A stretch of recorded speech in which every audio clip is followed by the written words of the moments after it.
B.Ed first year, paper second, शिक्षा के दार्शनिक एवं समाजशास्त्रीय परिदृश्य, पाठ 21 चल रहा है। आज का टॉपिक है शिक्षण विधि। गांधी जी मनुष्य को शरीर, मन और आत्मा का युग मानते थे और यह मानते थे कि उसके सर्वांगीण विकास के लिए इन सब का विकास होना आवश्यक है।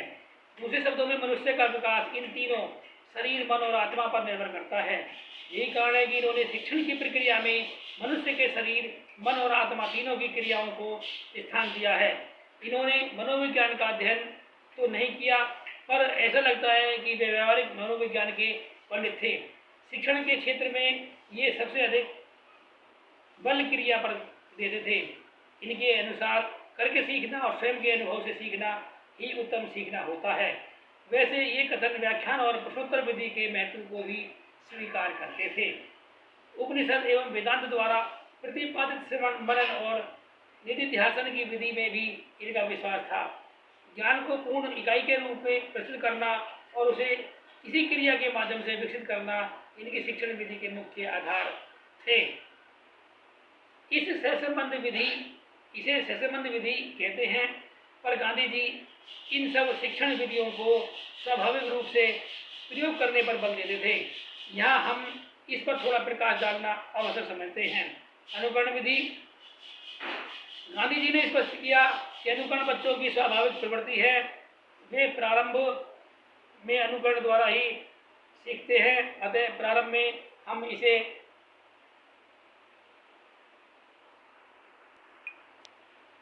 में उन्हें इसी विधि से सिखाना चाहिए।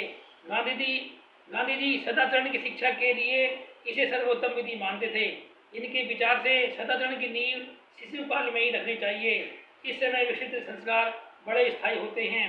इन्होंने इस बात पर बहुत बल दिया कि माता पिता और शिक्षक बच्चों के साथ सदैव प्रेमपूर्ण व्यवहार करें, जिससे वे प्रेम करना सीखें और उनके सामने सदैव सत्य, अहिंसा, ब्रह्मचर्य, ऐश्वर्य, अस्तेय, अपरिग्रह, अभय, अस्पृश्यता, कायिक श्रम, सर्वधर्म समभाव और विनम्रता पूर्ण आचरण करें। जिसका अनुकरण करें वे सदाचरण करें। क्रियाविधि। गांधी जी ने स्पष्ट किया कि क्रिया भी बच्चों की स्वाभाविक प्रवृत्ति होती है। वे सदा कुछ न कुछ करते रहते हैं, अतः किसी भी विषय अथवा कला कौशल की शिक्षा क्रिया द्वारा होनी देनी चाहिए। गांधी जी ने किसी भी ज्ञान अथवा कौशल को जहाँ तक संभव हो स्वयं के अनुभव से सीखने पर बल दिया। आज की खेल विधि और प्रयोग विधि अपने में क्रिया विधियाँ ही हैं। गांधी जी कला, संगीत और हस्त कौशलों की शिक्षा के लिए इन विधियों के प्रयोग पर बल देते थे। मौखिक विधियों में व्याख्यान, प्रश्नोत्तर, वाद विवाद आदि विधियाँ आती हैं। गांधी जी इन विधियों का प्रयोग सहयोगी विधियों के रूप में ही करने की आज्ञा देते थे। इन्होंने स्पष्ट किया कि बच्चे बड़े जिज्ञासु होते हैं। आप किसी भी विधि से शिक्षण करें, वे बीच बीच में आपसे प्रश्न पूछते ही हैं। उनके प्रश्नों के उत्तर तुरंत देने चाहिए और उनकी शंकाओं का समाधान करना चाहिए, परंतु एक सावधानी के साथ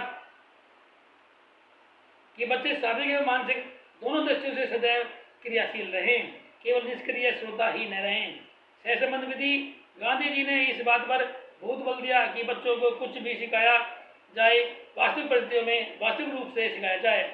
इसके लिए इन्होंने बच्चों के प्राकृतिक पर्यावरण, सामाजिक पर्यावरण अथवा उनके जीवन से जुड़े किसी हस्त कौशल को शिक्षा का केंद्र बनाकर समस्त ज्ञान एवं क्रियाओं की शिक्षा इनके माध्यम से देने पर बल दिया। पाठ्यचर्या के समस्त विषयों एवं क्रियाओं को एक दूसरे से संबंधित करके पढ़ाने की विधि को सहसंबंध विधि कहते हैं। तब बच्चों के प्राकृतिक पर्यावरण, सामाजिक पर्यावरण अथवा हस्त कौशल को केंद्रीय विषय मानकर पाठ्यचर्या के समस्त विषयों एवं क्रियाओं की शिक्षा इनसे संबंध स्थापित करके देने की विधि को केंद्रीयकरण विधि कहना चाहिए, परंतु सामान्य प्रयोग में इसे भी सहसंबंध अथवा समवाय विधि कहते हैं। श्रवण मनन निधिध्यासन हमारी प्राचीन शिक्षण विधि है। इस विधि में सर्वप्रथम शिक्षार्थी श्रवण करते थे, गुरु के मौखिक उपदेश सुनते थे, फिर उस पर चिंतन करते थे और अंत में उसका अभ्यास करते थे। वास्तव में ज्ञान का तब तक कोई भी अर्थ नहीं जब तक वह हमारे व्यवहारिक जीवन का अंग बनकर हमारे विकास में सहायक नहीं होता। गांधी जी ने धर्म और दर्शन जैसे विषयों के ज्ञान के लिए इस विधि की उपयोगिता स्वीकार की है, पर कुछ परिवर्तन के साथ इनके अनुसार जब बच्चे बड़े हो जाएं तब सत्संग करें, उपदेश सुनें, अध्ययन करें, चिंतन करें, बुद्धि और विवेक के सत्य की खोज करें और जो सत्य हो उसको व्यवहारिक जीवन में नित्य प्रयोग करें। पर इस विधि का प्रयोग तभी किया जा सकता है जब बच्चे चिंतन करने योग्य हो जाएं। अनुशासन, गांधी जी अनुशासन के महत्व को स्वीकार करते थे। इनकी दृष्टि से सच्चा अनुशासन आत्म प्रेरित होता है। इस अनुशासन की प्राप्ति के लिए ये दंडात्मक विधि का विरोध करते थे। इनकी दृष्टि से सच्चे अनुशासन का विकास प्रभावात्मक विधि द्वारा ही किया जा सकता है। ये बच्चों को शुद्ध प्राकृतिक वातावरण और उच्च सामाजिक पर्यावरण में रखने पर बल देते थे। इन्हें विश्वास था कि इस प्रकार के पर्यावरण में बच्चे अनुकरण द्वारा उच्च आदर्शों एवं उच्च आचरण को ग्रहण करेंगे। परंतु यदि फिर भी बच्चे गलत रास्ते पर चलते हैं तो उन्हें उसी सही रास्ते पर लाने के लिए शिक्षकों को अपने आत्मबल का प्रयोग करना चाहिए। परंतु यह आत्मबल यूं ही नहीं आ जाता। इसके लिए शिक्षकों को स्वयं ब्रह्मचर्य जीवन का पालन करना होता है। शिक्षक, गांधी जी की दृष्टि से शिक्षक को समाज का आदर्श व्यक्ति, ज्ञान का पुंज और सत्य आचरण करने वाला होना चाहिए। इनकी दृष्टि से इस व्यवसाय का केवल व्यवसाय के रूप में स्वीकार करने वाला व्यक्ति कभी आदर्श शिक्षक नहीं हो सकता।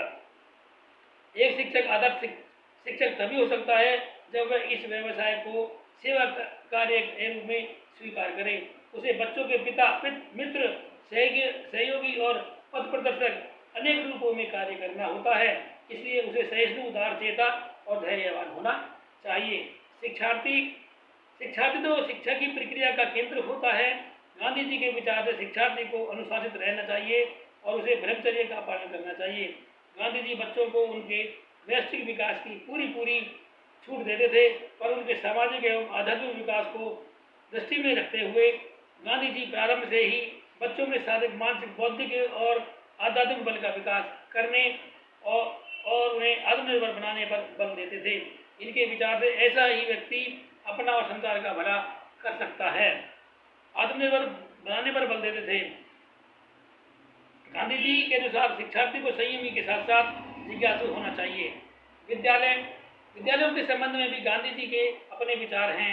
इनके अनुसार विद्यालय ऐसी कर्मशालाएं होनी चाहिए जहाँ शिक्षक सेवा भाव से पूर्ण निष्ठा के साथ शिक्षण कार्य करें और उनके तथा विद्यार्थियों के संयुक्त प्रयास से उनमें इतना उत्पादन कार्य हो कि वे आर्थिक दृष्टि से आत्मनिर्भर हों।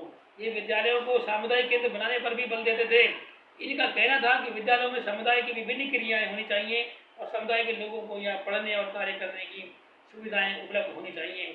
यहाँ रात्रि पाठशालाएं लगाकर और शिक्षा की व्यवस्था भी की जाए। इस प्रकार एक और समुदाय को विद्यालयों के विभिन्न क्रियाकलापों में उनका सहयोग करना चाहिए और दूसरी ओर विद्यालयों को समुदाय के विभिन्न क्रियाकलापों में उनका सहयोग करना चाहिए। आज के लिए इतना ही। फिर मिलेंगे नई वीडियो, नए टॉपिक के साथ। धन्यवाद।